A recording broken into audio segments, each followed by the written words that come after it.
Hello, welcome to my vlog, part 1, part 0 pala. And you can see that I need to do a bag tour. So let's go. So this is my bag and I forgot to put my wallet on it. Let's see. Oh, first is my clip and no more. So my clip and wallet is just gonna put there.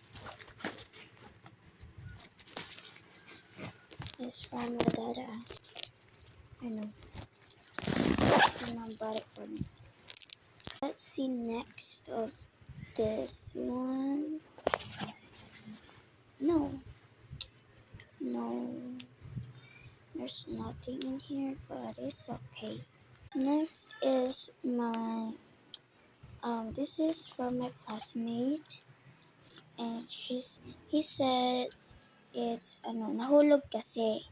Sabi niya, lucky yun na seatmate ko.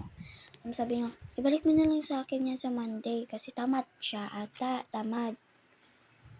So kasi kami, nag-math, tsaka gumawa kami ng mga inches, tsaka protector. So wala siyang protector, naghiram lang sa akin. Ayaw ko lang sabihin yung pangalan kasi makita niya to. So next is yung aking pencil case.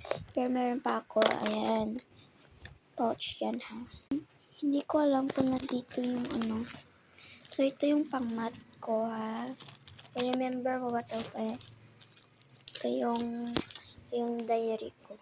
Meron ako. So ito siya. Wait.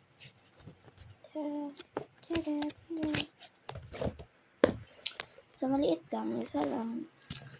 Pinan kayo ha.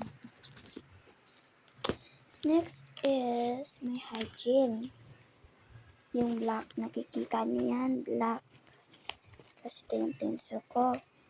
Tapos, meron ditong keychain. Next is my notebook and handbooks. Handbook.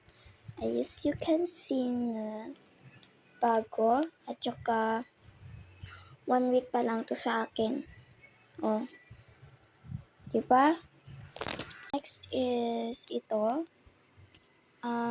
Para sa papel. Para kung may studian ako quiz. So, yung pencil, color pencil. You can see nandyan yung papel ko. Mga papel. Yan lang. Bye-bye. Balik ko muna to.